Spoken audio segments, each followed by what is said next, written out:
ఓం నమో వెంకటేశాయ. 2026 అంటే ఈ సంవత్సరము మే 25వ తేదీ నుండి తమిళ సాంప్రదాయం ప్రకారము జూన్ 2వ తేదీ అంటే వచ్చిన 2వ తేదీ మన సాంప్రదాయం ప్రకారము గురు మార్పు, గురు పైచి అనేది కనిపిస్తూ ఉంది. మనకు మిథున రాశి నుండి కర్కాటక రాశిలోకి ప్రవేశము మరియు సెప్టెంబర్లో కర్కాటక రాశి నుండి సింహరాశి ప్రవేశం అనేటువంటిది కనిపిస్తూ ఉంది. సో దీనికి సంబంధించి గురువు అతిచారంలోకి వెళ్తూ ఉన్నాడు. గత వీడియోలో నేను చెప్పినట్టుగా పెను సంచలనాలు నమోదయ్యేటువంటి అవకాశాలు కనిపిస్తున్నాయి అని చెప్పడం జరిగింది. దాని ప్రకారమే గత 5 రాష్ట్రాల ఎన్నికలను కనుక గమనించినట్లయితే బెంగాల్ మరియు తమిళనాడు కాంట్రవర్సీస్ మనం చూస్తూ ఉన్నాము. సో విజయ్ జాతకరీత్యా అలాగే విజయ్ త్రిష కాంబినేషన్ కనుక తీసుకున్నట్లయితే వాళ్ళ కాంబినేషన్ ఏకనాడి కాంబినేషన్ అయ్యింది. కాబట్టి ఒకవేళ త్రిష లేకుండా ఉంటే విజయ్ యొక్క రిజల్ట్ వేరే రకంగా ఉండేది. బట్ విజయ్ జాతకరీత్యా కనుక గమనించినట్లయితే తమిళనాడు రాష్ట్ర జాతకరీత్యా గమనించినట్లయితే ఒకవేళ విజయ్ సీఎం అయినప్పటికీ కూడా ఖచ్చితంగా తమిళనాడులో మళ్ళీ ఎలక్షన్లు వచ్చేటువంటి అవకాశాలు 100కి 1000% కనిపిస్తూ ఉన్నాయి. అంటే రాజకీయ ప్రభుత్వ అస్థిరత అనేటువంటిది తమిళనాడు రాష్ట్రంలో ఖచ్చితంగా కనిపిస్తూ ఉంది గురువు మార్పు వల్ల. ఎందుకంటే గురువు మారినటువంటి రాశిని బట్టి తీసుకుంటే, రాష్ట్రం యొక్క రాశిని బట్టి తీసుకుంటే పెను సంచలనాలు ఆ గురువుకు సంబంధించినటువంటి రాష్ట్రాలలో ఏర్పడేటువంటి అవకాశాలు కనిపిస్తూ ఉన్నాయి. దాని కారణం చేత తమిళనాడు రాష్ట్రంలో ఖచ్చితంగా మళ్ళీ తిరిగి ఎలక్షన్లు వచ్చేటువంటి అవకాశం కనిపిస్తూ ఉంది.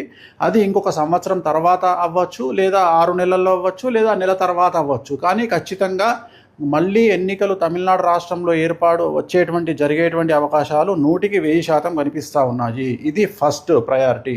రెండవది, పశ్చిమ బెంగాల్ రాష్ట్రానికి సంబంధించి ఒకవేళ బీజేపీ ప్రభుత్వం ఏర్పాటు చేసినా కూడా మళ్ళీ ఖచ్చితంగా రాష్ట్రపతి పాలన విధించేటువంటి అవకాశాలు కనిపిస్తూ ఉన్నాయి.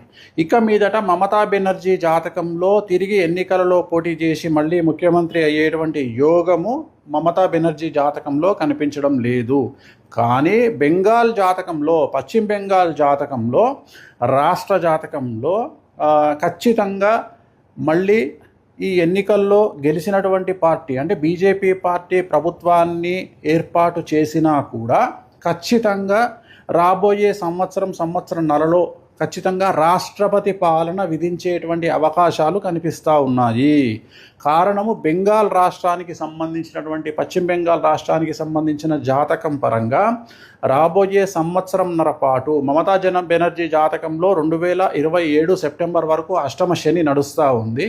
సో ఖచ్చితంగా అలాగే రాష్ట్ర జాతకరీత్యా 2027 సెప్టెంబర్ వరకు అర్ధాష్టమ శని నడుస్తూ ఉంది. కాబట్టి పశ్చిమ బెంగాల్ రాష్ట్రంలో చాలా తీవ్రమైనటువంటి తీవ్రవాద ఉగ్రవాద చర్యలు అలాగే మత కల్లోలాలు జరిగేటువంటి అవకాశాలు కనిపిస్తూ ఉన్నాయి. దాని కారణం చేత కర్ఫ్యూ విధించడము, అలాగే బందులు జరగడము, అలాగే రోడ్ల మీద హింస చెలరేగడము, రాష్ట్రపతి పాలన వరకు సిచ్యువేషన్ వెళ్ళేటువంటి అవకాశాలు ప్రస్ఫుటంగా కనిపిస్తూ ఉన్నాయి. ఇవి 2 రాష్ట్రాలకు సంబంధించి. అలాగే ఇతరత్రా కనుక తీసుకున్నట్లయితే మనకు పూర్తిగా భారతదేశం కనుక తీసుకున్నట్లయితే ఈశాన్య రాష్ట్రాలకు లేదా తూర్పు ఈశాన్య రాష్ట్రాలకు సంబంధించి తీవ్రవాద చర్యలు ఉండేటువంటి అవకాశాలు ఉన్నాయి. అలాగే ఢిల్లీ కేంద్రంగా తీవ్రవాద చర్యలు ఉండేటువంటి అవకాశాలు ఉన్నాయి. ఇవన్నీ కూడా జూన్, జూలై, ఆగస్టు, సెప్టెంబర్ ఈ 4 నెలల్లో సంచలనాలు జరిగేటువంటి అవకాశం ఉంది. అలాగే విమాన ప్రమాదాలు జరిగేటువంటి అవకాశం ఉంది. నేను మాట్లాడేది June, July, August, September 2026 June, July, August, September సమయంలో భారతదేశంలో తూర్పు ఈశాన్య రాష్ట్రాలలో భూకంపం వచ్చేటువంటి అవకాశం ఉంది. తీవ్రవాద చర్యలు జరిగే అవకాశం ఉంది. అలాగే విమాన ప్రమాదాలు జరిగే అవకాశం ఉంది. అలాగే చాలా ఎక్కువగా జనసాంద్రత కలిగినటువంటి ప్రాంతాల్లో తీవ్రవాద చర్యలు జరిగేటువంటి అవకాశాలు కనిపిస్తూ ఉన్నాయి. అలాగే ఈ 4 నెలల్లో 2026 జూన్, జూలై, ఆగస్టు, సెప్టెంబర్ సమయంలో విమాన ప్రమాదములు జరగడము, ప్రముఖ వ్యక్తి విమాన ప్రమాదంలో చనిపోవడము, లేదా ఈ 4 నెలల్లో ప్రముఖ వ్యక్తి, అది సెలబ్రిటీ, రాజకీయాలు అవ్వచ్చు, సినిమా అవ్వచ్చు, ఇంకోటి అవ్వచ్చు, కాంట్రవర్షియల్ డెత్ ఉండేటువంటి అవకాశాలు ఉన్నాయి.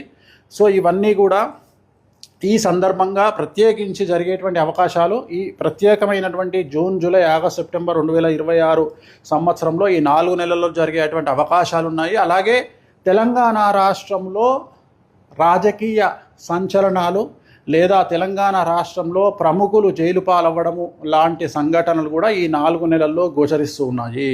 అలాగే ఈ సంవత్సరం కనుక తీసుకున్నట్లయితే ముఖ్యంగా వ్యక్తిగతమైనటువంటి అంశాల జోలికి వచ్చినట్లయితే నేను ఇంతకు ముందు నుండి సంవత్సరం నుండి చెప్తా ఉన్నా, గురువు అతిచారంలోకి వచ్చినప్పుడు సంచలనాలు ఉంటాయని. సో ADCMSLI అనేటువంటి లెటర్లతో ఉండేటువంటి వాళ్లకు సమస్యలు ఉండబోతా ఉన్నాయి, ఇంక్లూడింగ్ T. సో ఈ లెటర్లతో ఉండేటువంటి వ్యక్తిగతమైనటువంటి జాతకులకు, అలాగే సింహరాశి, మీనరాశి, మేషరాశి, కుంభరాశి వాళ్లకు విపరీతమైన సమస్యలు ఉండబోతున్నాయి. అలాగే విమాన ప్రమాదాలు, తీవ్రవాద చర్యలు, విపత్తులు అనేటువంటివి ఈ సంవత్సరం కనిపిస్తూ ఉన్నాయి.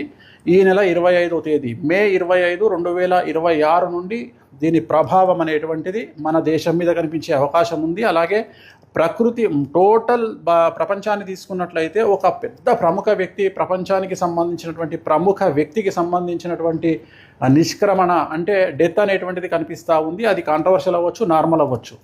సో ఇది ఓవరాల్గా చాలా సంచలనమైన ప్రిడిక్షను. రాబోయే కాలంలో గురువు వల్ల ఈ సమస్యలు రాబోతూ ఉన్నాయి. ఓం నమో వెంకటేశాయ.